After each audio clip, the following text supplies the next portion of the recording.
Hi friends, இன்றைக்கி நம்ம பார்க்க போகிறது ஒரு ஹெல்த்தியான தோசை. என்ன பார்த்திங்கன்னா, கருப்பு கொண்ட கடலை, உளுந்து, வெந்தயம் இதெல்லாம் போட்டு ஒரு ஹெல்த்தியான ஒரு தோசை பார்க்க போகிறோம்.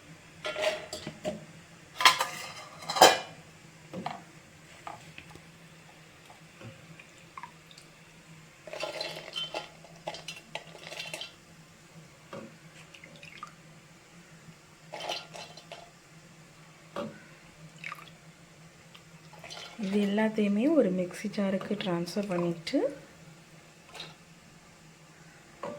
அது கூட இன்னும் 2-3 இன்க்ரீடியன்ட்ஸ்லாம் சேர்த்து அரைச்சி வைக்கணும். பார்ப்போம். இது கூட மஞ்சள் பொடி கொஞ்சமாக,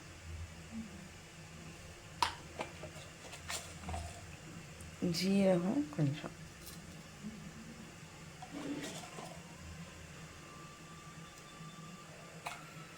அதுக்கு பிறகு பெருங்காயப்பொடி,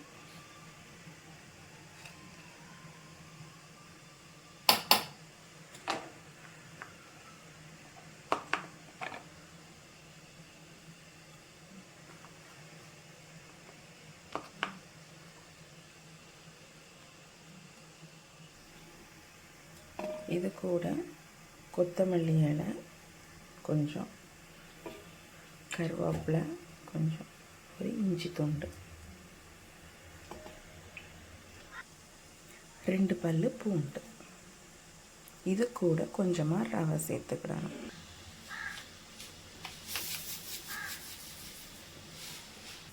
இனி இது எல்லாத்தையும் நைஸாக அரைச்சி மாவு பதத்துக்கு எடுக்கணும்.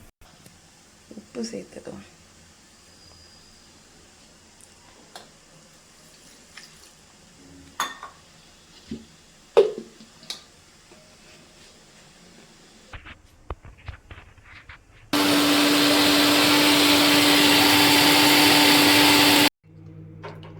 மாவு ரெடி ஆகிடுச்சு. இனி 1 மணி நேரம் கழிச்சு மாவு ரெடி ஆகிட்டு இனி 1 மணி நேரம் கழித்து ஊற வச்சுட்டு தோசை சுடலாம். 1 மணி நேரம் கழிச்சு மாவு ரெடி ஆகிடுச்சுது. இனி நம்ம தோசை சுடலாம். இது நம்ம ஆரம்பிக்கிறதுக்கு முன்னாடி நேற்று நைட்டே கொண்டக்கடலை, உளுந்து, வெந்தயம், காஞ்ச மிளகாய் எல்லாத்தையும் ஒரு 10 மணி நேரம் ஊற வச்சதுக்கு பிறகு தான் இன்னைக்கு காலையில் அரைச்சிருக்கோம். அரைச்சி ரெடியாக மாவு எடுத்து வச்சுருக்குது. பார்ப்போம்.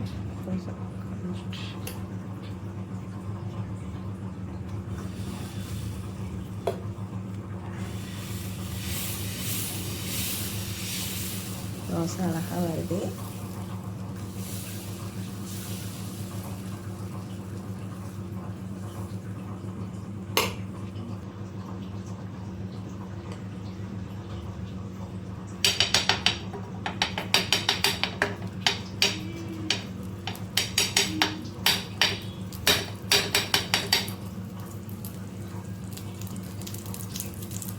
லைட்டாக நெய் சேர்த்துக்கலாம்.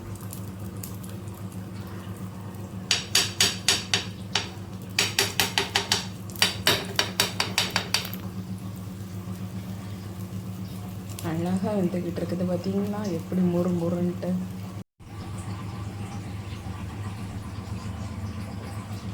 தோசை அழகாக மாற்றி போட்டாச்சு. எப்படி பாருங்கள், முறுன்னு இருக்கா. சூப்பராக வந்திருக்கு ஃப்ரெண்ட்ஸ்.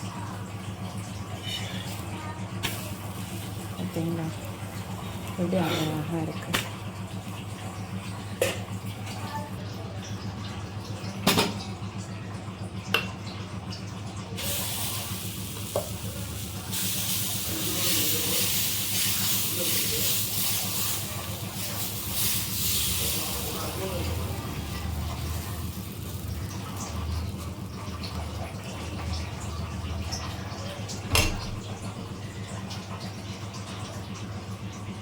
இது எண்ணெய் போடாமல் எனக்கு சுடுறேன். பார்த்தீங்களா, எண்ணெய் போடாமலே அழகாக வந்திருக்குது. சுவையான கொண்டக்கடலை தோசை ரெடி. இது சட்னி கூடயோ சாம்பார் கூடயோ வச்சு சாப்பிடலாம். பாய். உங்களுக்கு இந்த ரெசிபி பிடிச்சிருந்தா லைக் பண்ணுங்கள், கமெண்ட் பண்ணுங்கள், கண்டிப்பாக ஷேர் பண்ணுங்கள் ஃப்ரெண்ட்ஸ் உங்கள் எல்லாருக்கும். பாய்.